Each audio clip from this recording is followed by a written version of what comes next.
Hello, beloved ones. We all desire peace.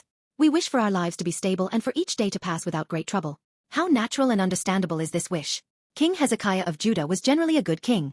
He even experienced the miracle of being healed from a mortal illness by God's amazing grace. However, after that miracle, an indelible stain was left on his life.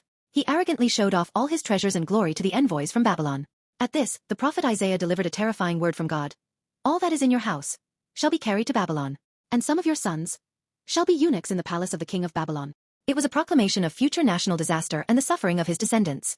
But Hezekiah's reaction was shocking. The word of the Lord that you have spoken is good. Why not, if there will be peace and security in my days? 2 Kings 20 verse 19. He did not grieve at all for the tragedy his children and grandchildren would face. His attitude was that as long as there was peace during my time, while I breathe, that was enough. What terrifying self-centeredness this is. It is the act of buying present false peace at the cost of future generations' tears. Can we easily criticize Hezekiah? No, honestly, we must reflect on whether this is a mirror of us today.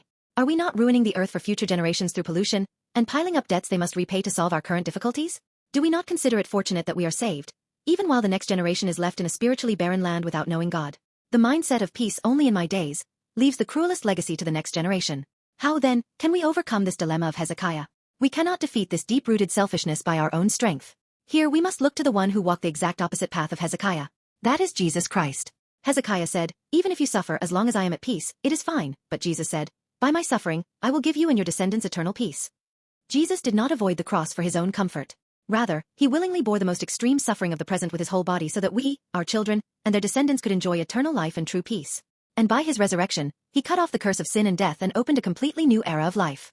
Therefore, the true peace we should enjoy today is not the Hezekiah-style false peace gained by ignoring future pain. Life and peace in Jesus Christ is a courageous and responsible attitude of dedicating oneself to the next generation. Beloved, I earnestly hope that our gaze will move beyond my era, toward God's kingdom, and the next generation.